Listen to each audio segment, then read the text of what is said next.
وَقَدْ كَانَ فَرِيقٌ مِّنْهُمْ يَسْمَعُونَ كَلَامَ اللَّهِ، کہ وہ ان میں سے ایک گروہ ایسا ہے جو اللہ کے کلام کو سنتا ہے. ثُمَّ يُحَرِّفُونَهُ مِن بَعْدِ مَا عَقَلُوهُ وَهُمْ يَعْلَمُونَ، اور سننے کے بعد کیا کرتا ہے کہ تحریف کر دیتا ہے، سمجھ بوجھ کر اس میں تبدیلی پیدا کرتا ہے، حالانکہ وہ جانتے ہیں، وہ علم رکھتے ہیں. تو ایسے سنگ دل لوگوں سے کیا امید رکھنی ہے کہ وہ اللہ تعالیٰ کی بات مانیں گے یا نبی صلی اللہ علیہ وسلم پر ایمان لے آئیں گے. ایسے سنگ دل لوگ اللہ کے کلام کے ساتھ مذاق کرنے سے باز نہیں آتے، کیونکہ ان کا دل سخت ہو گیا. یہود کے قدیم علماء بھی یہ سب کیا کرتے تھے، اور نبی صلی اللہ علیہ وسلم کے زمانے کے یہود بھی یہ سب کیا کرتے تھے. نبی صلی اللہ علیہ وسلم کی محفل میں آتے تو السلام علیکم کو بدل کر السلام علیکم کرتے، اپنی طرف سے بد دعا دیتے تھے. یہ ان کا حال ہے. وَإِذَا لَقُوا الَّذِينَ آمَنُوا قَالُوا آمَنَّا، جب یہ ایمان والوں سے ملتے ہیں تو کہتے ہیں ہم ایمان لائے، ہم تو مومن ہیں.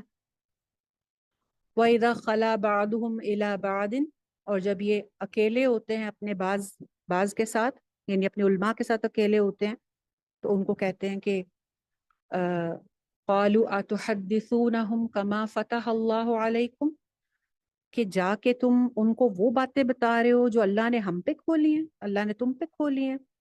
یعنی ان کی کتابوں میں یہ بات درج تھی کہ ایک نبی آئے گا، اس کے ساتھ اس کے ساتھی ہوں گے. یعنی نبی صلی اللہ علیہ وآلہ وسلم کی جو پیشن گویاں تھیں وہ ان کی کتابوں میں موجود تھیں. تو ان کے عوام میں سے کچھ لوگ جب یہ سیکھ لیتے تھے تو جا کے مسلمانوں کو بتا دیتے تھے کہ ہاں یہ ہماری کتاب میں لکھا ہوا. تو جب ان کے علماء کو پتہ چلتا اور وہ ان کے ساتھ بیٹھتے اکیلے ہوتے تو وہ کہتے تم جا کے مسلمانوں کو یہ سب بتا رہے ہو، جو اللہ نے صرف تمہارے لیے بھی وہ باتیں کھولی تھیں وہ ان کو جا کے بتا رہے ہو. تمہارا دماغ ٹھیک ہے؟ افلا تعقلون، کیا تمہیں عقل نہیں ہے؟ حالانکہ یہ خود بے وقوف ہیں. وہ سمجھتے تھے کہ اس بات کو لے کے قیامت کے دن اللہ سے وہ جھگڑا کریں گے کہ ان کو تو سب پتا تھا پھر بھی یہ نہیں مانتے تھے. تو علماء ان کو سمجھا رہے ہیں اپنی طرف سے کہ کیا تم عقل نہیں رکھتے؟ حالانکہ یہ خود بے وقوف، یہ سمجھتے ہیں کہ اللہ کو کچھ پتا نہیں. اولا یعلمون ان اللہ یعلم ما یسرون وما یعلنون، اللہ کو سب پتا ہے، اللہ تعالیٰ سب علم رکھتے ہیں، جو کچھ یہ دلوں میں چھپاتے ہیں اور جو کچھ ظاہر کرتے ہیں، اللہ تعالیٰ کو سب پتا ہے. فَوَيْلٌ لِّلَّذِينَ يَكْتُبُونَ الْكِتَابَ بِأَيْدِيهِمْ، نہیں سوری ایک آیت رہ گئی. وَمِنْهُمْ أُمِّيُّونَ لَا يَعْلَمُونَ الْكِتَابَ إِلَّا أَمَانِي، ان میں سے بہت سے لوگ ان پڑھ ہیں کیونکہ ان کو کتاب کا علم نہیں ہے. کیا کہہ رہے ہیں اللہ تعالیٰ؟ کہ ان میں سے بہت سے لوگ ان پڑھ ہیں، لا یعلمون الکتاب، ان کو کتاب کا علم نہیں. کون سی کتاب کا؟ کیمسٹری، فزکس کا، میتھمیٹکس کا، انگلش کا؟ نہیں، اللہ کی کتاب کا. تو اللہ تعالیٰ کس کو ان پڑھ کہہ رہے ہیں، کس کو امی کہہ رہے ہیں؟ جن کو اللہ کی کتاب کا علم نہیں ہے. اور ہمارے نزدیک ان پڑھ کون ہوتا ہے؟ جو پڑھنا لکھنا نہیں جانتا ہوتا. دنیا بھر میں یہی ڈیفینیشن ہے ان پڑھ کی، جو پڑھنا لکھنا نہیں جانتے، جنہوں نے اسکول نہیں جو گئے یا جنہوں نے کالج یونیورسٹیز نہیں گئے، وہ ہمارے نزدیک ان پڑھ ہیں. لیکن اللہ سبحانہ و تعالیٰ کا معیار مختلف ہے. وہاں کون ان پڑھ ہے؟ جو اللہ کی کتاب کا علم نہیں رکھتا. تو اب ہم خود دیکھ لیں کہ ہم کہاں سٹینڈ کر رہے ہیں، ہم کہاں کھڑے ہیں، ہمیں کتنا علم ہے اس کتاب کا. ویسے تو ہم نے بہت ڈگریاں لی نا، یہ کتاب سمجھی، کتاب کو جانا. تو ان میں سے بہت ہیں جو کتاب کا علم نہیں رکھتے، جانتے ہی نہیں کہ ان کا دین جو ہے وہ کس چیز پر مشتمل ہے، مگر الا امانی و انہم الا یظنون، بلکہ صرف کس پہ مشتمل ہے ان کا دین؟ خواہشات پر، آرزوؤں پر، تمناؤں پر. وہ جھوٹے قصے کہانیاں جو یہود نے اپنے دین کے بارے میں گھڑ رکھے تھے کہ ہم تو یہود ہیں، انبیاء کی نسل سے ہیں، ہم تو جنت میں جائیں گے، ہم اللہ کے بیٹے ہیں، اس کے پیارے ہیں، ہمیں آگ کیوں چھوئے گی.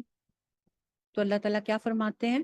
یہ صرف ان کے گمان ہیں، یہ صرف ان کے خیالات ہیں، اس میں حقیقت کچھ نہیں ہے. فویل للذین، پس ہلاکت ہے ان لوگوں کے لیے. کن لوگوں کے لیے؟ یکتبون الکتاب بایدیہم، جو لکھتے ہیں کتاب اپنے ہاتھ سے. جو ان کے علماء تھے وہ تورات کی تفاسیر اپنے ہاتھ سے لکھتے تھے، فتوے لکھتے تھے، قسم قسم کی باتیں لکھتے تھے، اور لکھنے کے بعد لوگوں کو کہتے تھے کہ یہ اللہ کی طرف سے ہے، اس کو مان لو. اور لوگ بھی بے وقوف بن جاتے تھے کیونکہ ان کو تو علم نہیں ہے نا. میں نے پہلے بھی بتایا تھا ایک کلاس میں کہ یہود کی جو کتابیں تھیں، جو ان کی تورات تھی یا جو پچھلی کتابیں تھیں، ان کی رسائی ہر بندے تک نہیں تھی. وہ صرف علماء کے پاس ہوتی تھی، ہر بندے تک اس کی رسائی نہیں تھی کہ ہر بندہ اس کو ریڈ کر سکے. جس نے جو مسئلہ پوچھنا ہوتا تھا، جو بات دریافت کرنی ہوتی تھی، وہ یہودی علماء کے پاس جا کر اپنا مسئلہ پوچھتے تھے یا بات دریافت کرتے تھے. تو انہوں نے اپنے ہاتھوں سے اس کی تفسیریں لکھ لی، ہاتھوں سے باتیں لکھ لی، اور لوگوں کو کہتے ہیں یہ اللہ کی طرف سے ہے، اس کو مان لو. اب کیونکہ لوگوں کے پاس علم نہیں تھا تو لہٰذا ان کو ماننا پڑتا تھا، وہ مان لیتے تھے. وہ کہتے تھے ہاں صحیح کہہ رہے ہوں گے. کیوں کرتے تھے یہ ایسے؟ تاکہ اس کے عوض یہ کچھ پیسے کما سکیں. ثم یقولون ھذا من عند اللہ، یہ کہتے تھے کہ یہ اللہ کی طرف سے، اس کو مان لو لیشتروا به ثمنا قلیلا، تاکہ اس کے عوض یہ کچھ پیسے حاصل کریں. یعنی لوگوں کے سامنے ان کی مرضی کا دین رکھ کے، لوگوں کو خوش کر کے یہ اس سے چند پیسے کما لیں. فَوَيْلٌ لَّهُم مِّمَّا كَتَبَتْ أَيْدِيهِمْ وَوَيْلٌ لَّهُم مِّمَّا يَكْسِبُونَ. بس ہلاکت ہے ان کے لیے اس وجہ سے کہ جو کچھ ان کے ہاتھوں نے لکھا، اور ہلاکت ہے ان کی اس کمائی پر جو وہ کر رہے ہیں. جو دنیا وہ کما رہے ہیں وہ ان کے کسی کام نہیں آئے گی. وَقَالُوا لَن تَمَسَّنَا النَّارُ إِلَّا أَيَّامًا مَّعْدُودَةً، اور وہ کیا کہتے تھے کہ ہمیں تو آگ نہیں چھوئے گی مگر صرف چند دن، ہمیں نہیں آگ ٹچ کر سکتی. قُلْ أَتَّخَذْتُمْ عِندَ اللَّهِ عَهْدًا، تو اللہ تعالیٰ کیا فرماتا ہے، ذرا ان سے پوچھئے کہ کیا انہوں نے اللہ سے کوئی وعدہ لیا ہے کہ تمہیں آگ نہیں چھوئے گی؟ کیا اللہ سے کوئی پرومس لیا ہے آپ نے کہ تمہیں آگ نہیں چھوئے گی؟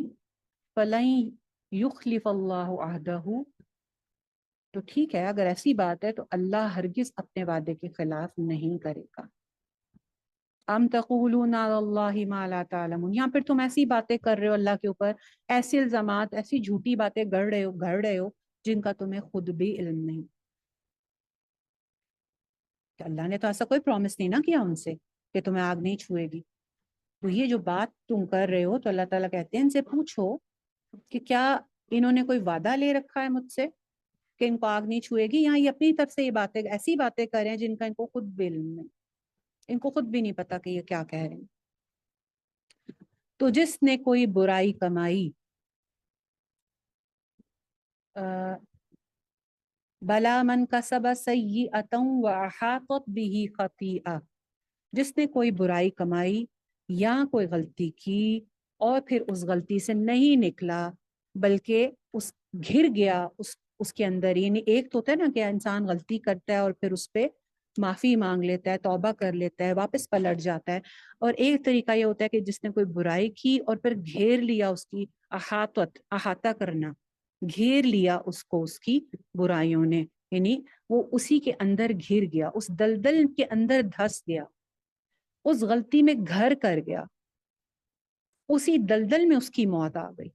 فَأُولَٰئِکَ أَصْحَابُ النَّارِ، تو وہ جہنم والوں کا ساتھی ہے، آگ کا ساتھی ہے. خالدین فیہا، ہم فیہا خالدون، اور وہ اس میں ہمیشہ ہمیشہ کے لیے رہیں گے. والذین آمنوا، اور اس کے برعکس وہ لوگ جو ایمان لائے، وعملوا الصالحات، اور انہوں نے نیک عمل کیے، وہ کیا ہوں گے؟ اولئک اصحاب الجنہ، وہ جنت کے ساتھی ہوں گے. ہم فیہا خالدون، اور اس میں وہ ہمیشہ ہمیشہ رہیں گے. یہ تھی آج کی آیات. کیا سیکھا ہم نے ان آیات سے؟ واپس سے آئیے آیت نمبر 72 پہ، 74 سے دوبارہ سے اس کو دیکھیے ذرا. دل سخت ہونے کی کیا بات ہو رہی ہے یہاں؟ دل سخت ہونے کی کیفیت وہی ہے جو اللہ تعالیٰ نے پچھلی آیات میں بھی ہم نے اس کو پڑھا ڈیٹیل کے ساتھ، جب اللہ تعالیٰ نے ان کے دلوں پہ مہر لگا دی تھی. تو وہی چیز آ جاتی ہے، جب دل سخت ہو جاتے ہیں اور ایبزارب کرنے کی صلاحیت نہیں رہتی، جذب کرنے کی صلاحیت نہیں رہتی، تو کوئی خیر نہیں پھوٹتی۔ تو اللہ تعالیٰ بھی کیا کرتے ہیں کہ ان سے جذب کرنے کی صلاحیت چھین لیتے ہیں۔ یہی وجہ ہے کہ یہود ایمان نہیں لائے تھے نبی صلی اللہ علیہ وآلہ وسلم پر، حجت بازی کرتے تھے، ہیلا سازی کرتے تھے، ٹال مٹول کرتے تھے، ان ساری وجوہات کی وجہ سے ان کے دل سخت ہو گئے۔ پھر آگے اللہ سبحانہ و تعالیٰ پتھروں کی خصوصیات بتاتے ہیں۔ ہم سمجھتے ہیں کہ شاید پتھر بے جان ہوتے ہیں، یہ چیزیں جو ہمارے ارد گرد ہمیں نظر آتی ہیں یہ بے جان ہیں، لیکن ان میں حرکت ہے۔ اللہ تعالیٰ نے فرمایا کائنات کی ہر چیز اللہ کی تسبیح بیان کرتی ہے۔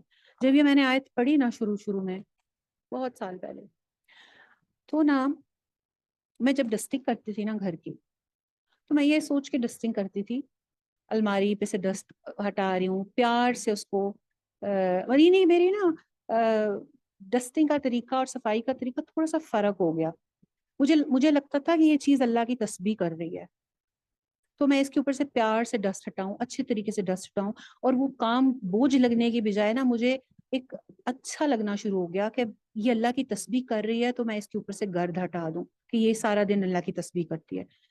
آپ کو یاد ہوگا وہ واقعہ نبی صلی اللہ علیہ وسلم کی نے ہاتھ میں کچھ کنکریاں لے کے صحابہ کرام کو ان کی تسبیح سنوائی تھی جو بندناہٹ کی طرح تھی۔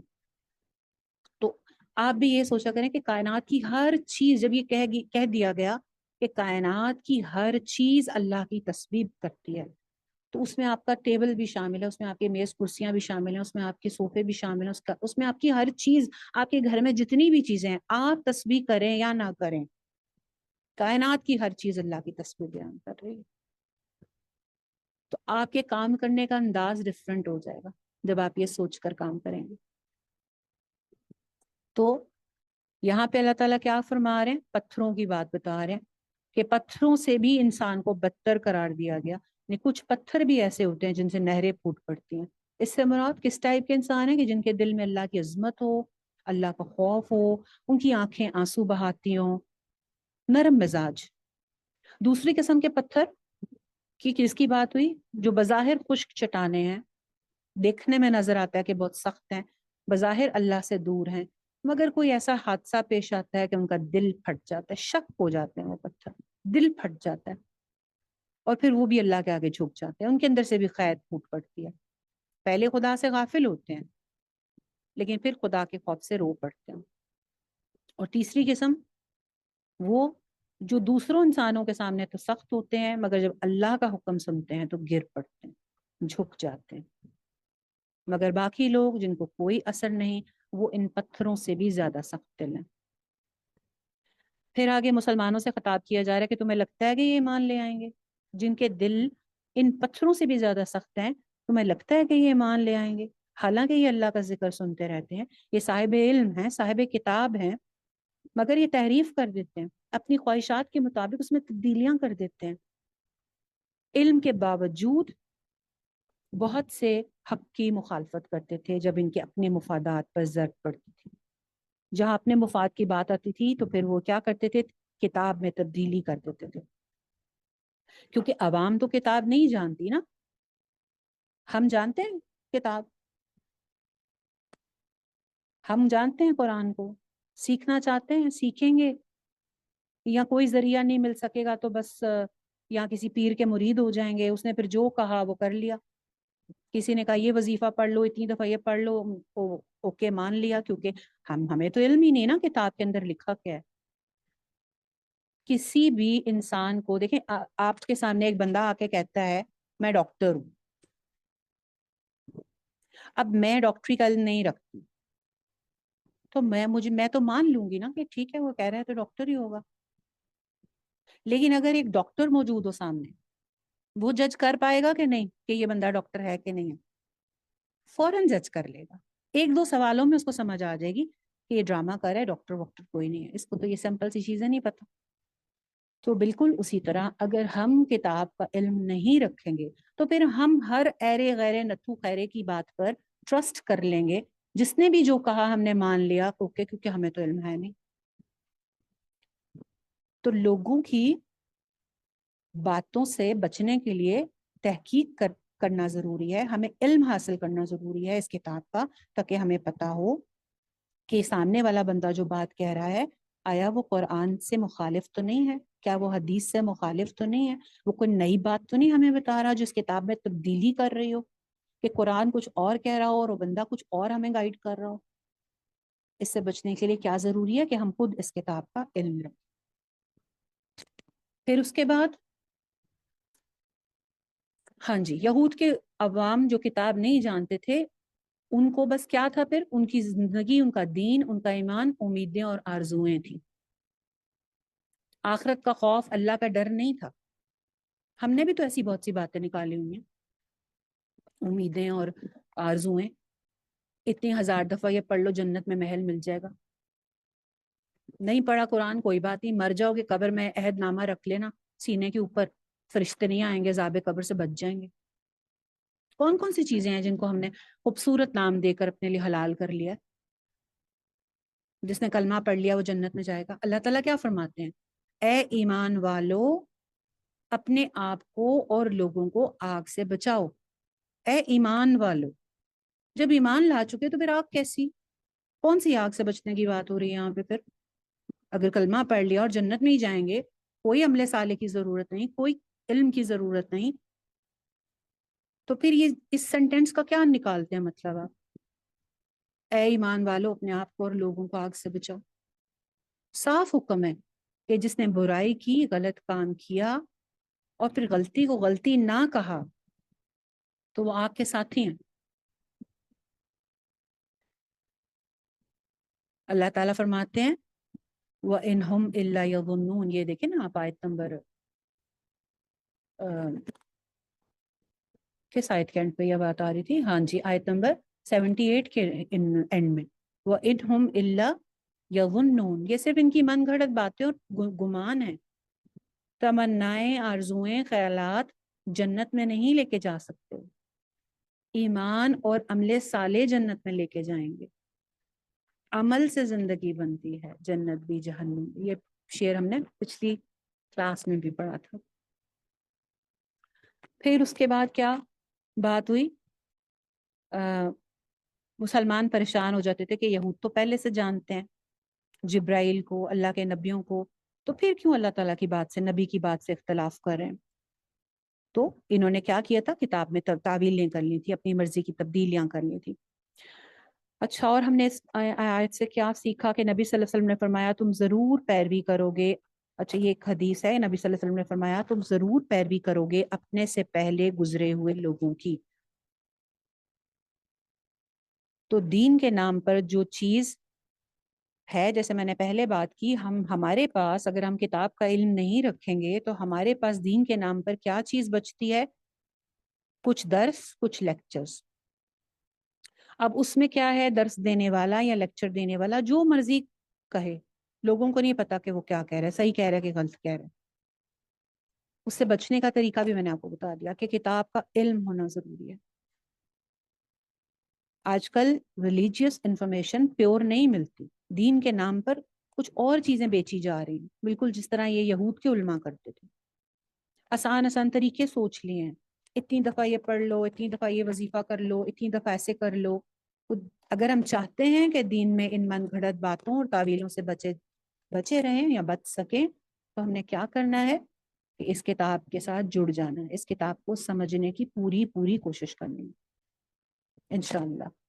جی، یہی تھی آج کی آیات۔ سبحانک اللہم و بحمدک، اشہد ان لا الہ الا انت، استغفرک و اتوب الیک۔ جی